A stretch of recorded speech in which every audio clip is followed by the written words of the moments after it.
வணக்கம் ஃப்ரெண்ட்ஸ். ஓ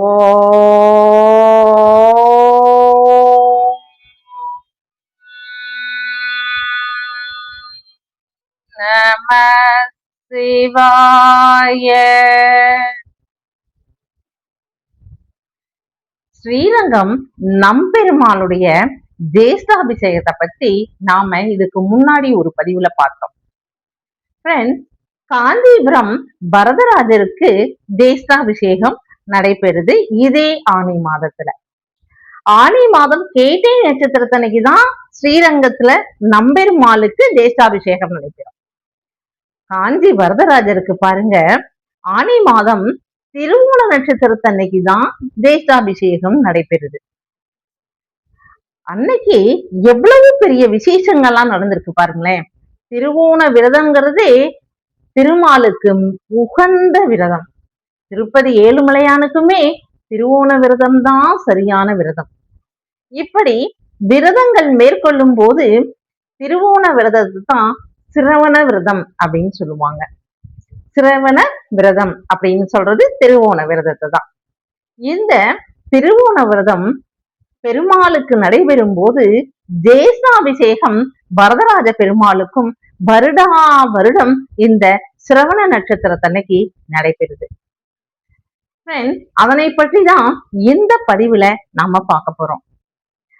காஞ்சிபுரம் வரதராஜருக்கு நடைபெறும் ஜேஷ்டாபிஷேகத்தை பத்தி நாம பார்க்கறதுக்கு முன்னால நீங்க ஜெயகௌரி ஜோதிடாலயத்தை முதல் முறையா பார்க்கறவங்களா இருந்தா சப்ஸ்கிரைப் பண்ணுங்க ஃப்ரெண்ட்ஸ்.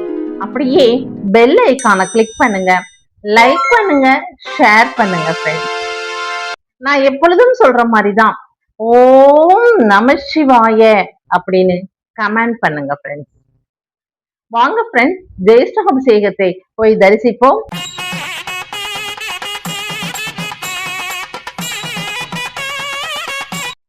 வைணவ மரபுல திருவோண நட்சத்திரத்தை மகாவிஷ்ணு அவதரித்த நட்சத்திரமா கொண்டாடுறாங்க.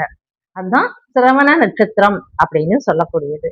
அதே போல மகாவிஷ்ணு வாமன அவதாரம் எடுத்தார் இல்லையா, அதுவும் இதே சிரவண நட்சத்திரத்தன்னைக்குதான்.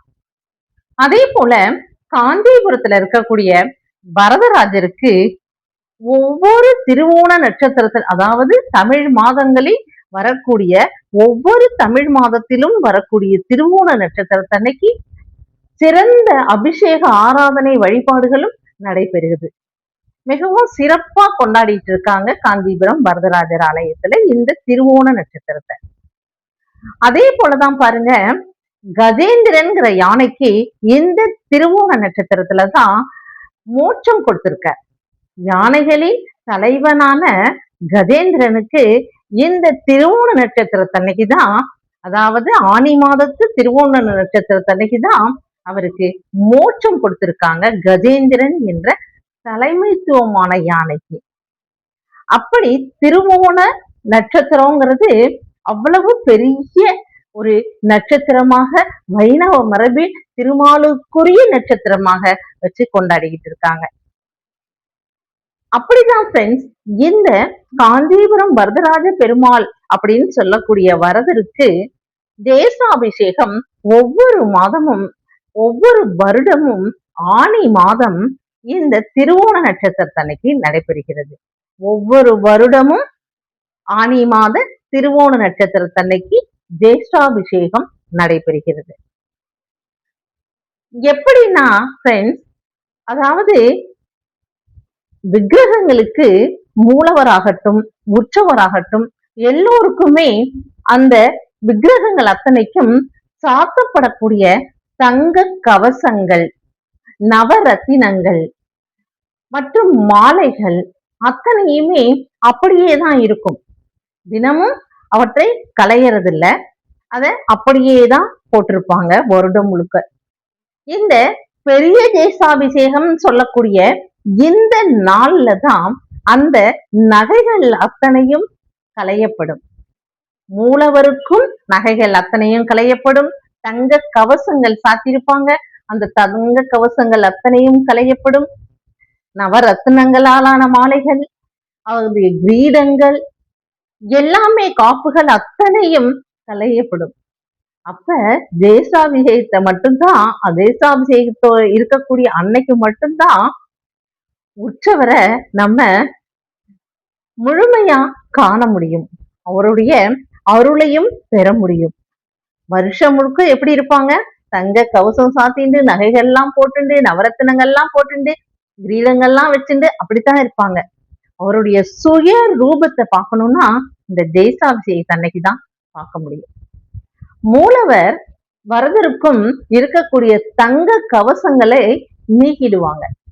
இந்த தேசாபிஷேகத்தோட முக்கிய நோக்கம் என்னன்னா, மூலவருக்கும் சரி உற்சவருக்கும் சரி சாத்தப்பட்டிருக்கிற வருடம் முழுவதும் சாத்தப்பட்டிருக்கக்கூடிய அந்த தங்க கவசங்கள், நகைகள், அலங்கார பொருட்கள், நவரத்தினங்கள் இத்தனையுமே கழைந்து எடுத்து வைக்கப்பட்டு அதனுடைய டேட் அளவு சரியா இருக்கா, ஏதும் ரிப்பேர் ஆயிருக்கா, ஏதாவது அதுல மணிகள் விழுந்திருக்கா, இல்ல கவசங்கள் ஏதாவது பழுதுபட்டு இருக்கா, இப்படி அதனை எல்லாம் சரி செய்யறதும், அதே போல மூலிகைகளான ஆன மூலவரா இருந்தா அவருக்கு தைல காப்பு சாத்துறது, அவருடைய உருவத்தை கவனமா பாத்துக்கிறது, அதே போல உற்சவருக்கு ஏதேது நடந்திருக்கா அப்படிங்கறதெல்லாம் அன்னைக்கு அவங்க செக் பண்ணுவாங்க.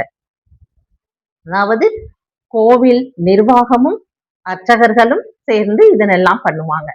அதே போல இந்த தங்க நகைகள், தங்க காப்புகள், இந்த அலங்காரத்துல இருக்கக்கூடிய நவரத்ன மாலைகள், இத மாதிரி இருக்கக்கூடிய அத்துணை பொருட்களையும் எடுத்துட்டு போய் நல்லா சுத்தம் செய்து அலங்காரம் பண்ணி அதுக்கு நல்ல ஏதாவது போயிருந்ததுன்னா, பழுதுபட்டு இருந்ததுன்னா அதை எல்லாத்தையும் நீக்கிட்டு ரொம்ப அழகா அதெல்லாம் கிளீன் பண்ணி கிளியர் பண்ணி வச்சிருவாங்க.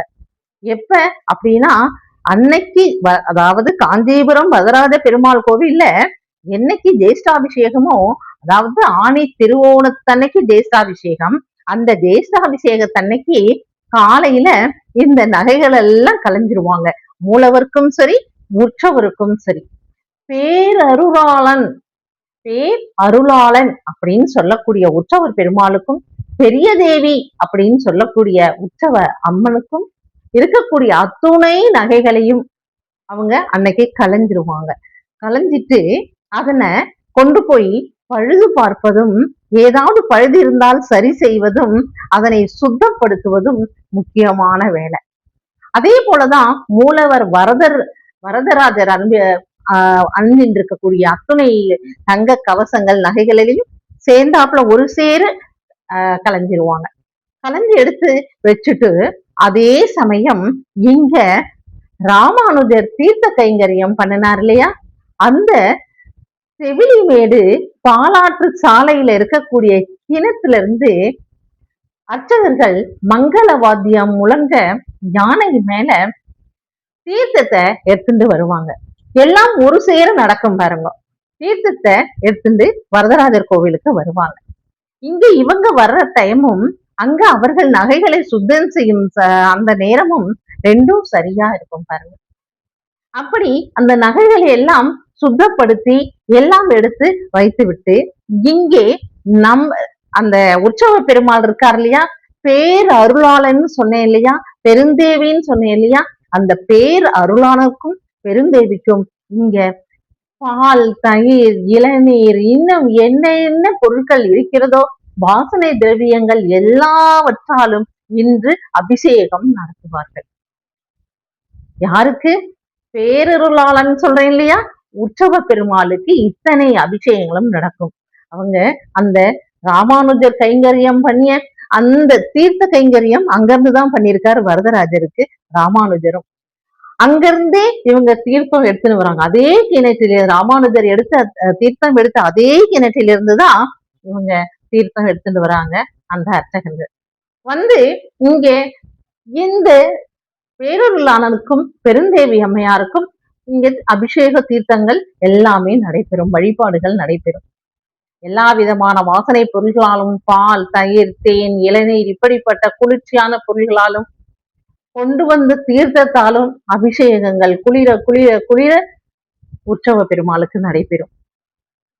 அதனாலதான் வருஷத்திற்கு ஒரு முறை இப்படி பெரியதாக செய்தா பெரிய அபிஷேகம் அப்படிங்கறதுதான் ஜேஷ்டாபிஷேகம் அப்படின்னு சொல்றாங்க.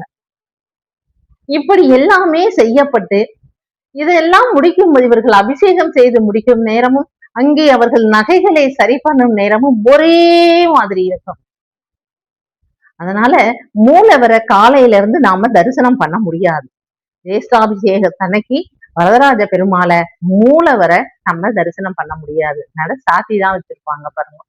ஏன்னா தங்க கோஷத்தெல்லாம் நீக்கிட்டு அவர் சுயரூபத்துல இருப்பார்.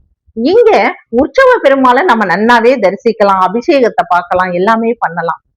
சாயந்தர வேளையில திரும்பவும் அந்த நகைகள் அனைத்தும் இவங்க உற்சவ பெருமாளுக்கும் சரி, அங்கே மூலவ பெருமாளுக்கு வரதராஜ பெருமாளுக்கும் சரி அணிவிக்கப்படும். அது அணிவிக்கப்பட்ட பிறகு சாயந்தர வேளையிலிருந்து நாம எப்பவும் போல வரதராஜ பெருமானை தரிசிக்கலாம். அதே போல உற்சவ பெருமாளான பேரருள்வாளன் பேரருள்வாளன் அப்படின்னு சொல்லக்கூடிய அவரையும் நம்ம தரிசனம் பண்ணலாம் பாருங்க. இந்த வருடத்திற்கு ஒரு முறை நடக்கக்கூடிய இந்த பெரிய அபிஷேகம் என்று சொல்லக்கூடிய இந்த ஜேஷ்டாபிஷேகத்தில் வரக்கூடிய அந்த தீர்த்தங்கள், அபிஷேகம் முடிந்த பிறகு தீர்த்தம் கொடுப்பாங்க இல்லையா, அந்த தீர்த்தத்தை நம்ம வாங்கி அருந்தும் போது நமக்கு உடலில் உள்ள அத்துணை நோய்களும் போயிடும் அப்படிங்கிறது ஐதீகமா இருக்கு. அதே போல பெரியவர்கள், வீட்டில் உள்ள பெரியவர்கள் உடல்நிலை சரியில்லாம இருந்தா கூட அவங்களுக்கு இந்த தீர்த்தத்தை கொடுக்கும் போது அவங்களுக்கும் உடல்நிலை சரியாகி நல்ல நிலையில் இருப்பார்கள் அப்படின்னு சொல்லலாம். அதே போல இந்த ஜேஷ்டாபிஷேகத்தில் அபிஷேகம் நடக்கும் போது நம்ம பார்க்கும்போது வறுமை நீங்கும். நமக்கு என்ன என்ன தொல்லைகள் இருந்ததோ அத்தனையும் நீங்கும். அதாவது செல்வ வளம் பெருகும். செல்வத்துலதான் கடன் பிரச்சனை, எந்த பிரச்சனை இருந்தாலும் போயிடும். ஏன்னா நம்ம பேரருளாளனை நேரடியா பார்க்கிறோம், சுயரூபத்துல பார்க்கிறோம். பெருந்தேவி அம்மையாரே லட்சுமி அம்மையாரின் வடிவம் தான். அவர்களையும் நம்ம நேரடியா சுயரூபத்துல பார்க்கறதுனால நமக்கு லட்சுமி கடாட்சம் பெருகும், வறுமை நீங்கும், கடன் நீங்கும், அடிச்சு சொல்லலாம். ஏன்னா காஞ்சிபுரத்துல இருக்கக்கூடிய ஒவ்வொருவரும் அனுபவிக்கிறத தான் நமக்கு சொல்றாங்க. அதைத்தான் நாமளும் நமக்கு சொல்றோம், பதிவுல சொல்லியிருந்திருக்கோம். அப்படிப்பட்ட இந்த ஜேஷ்டாபிஷேகம் சிரவண நட்சத்திரத்தன்னைக்கு நடக்குது. ரொம்ப சந்தோஷமா இருக்கு. இத போய் பார்த்தவர்களும் சரி, நம்மை போன்று கேட்டு அறிந்தவர்களும் சரி, காதால் கேட்பவர்களுக்கும் சரி, எல்லோருக்குமே வறுமை நீங்கி உடல் நலம் பெற்று லட்சுமி கடாட்சம் பெற்று ரொம்ப சந்தோஷமா இருக்கணும்னு அந்த வரதரை நம்ம வேண்டிக்கிறோம். ஓகேவா ஃப்ரெண்ட்ஸ்? அடுத்த பதிவுல மீண்டும் சந்திப்போம். பாய்.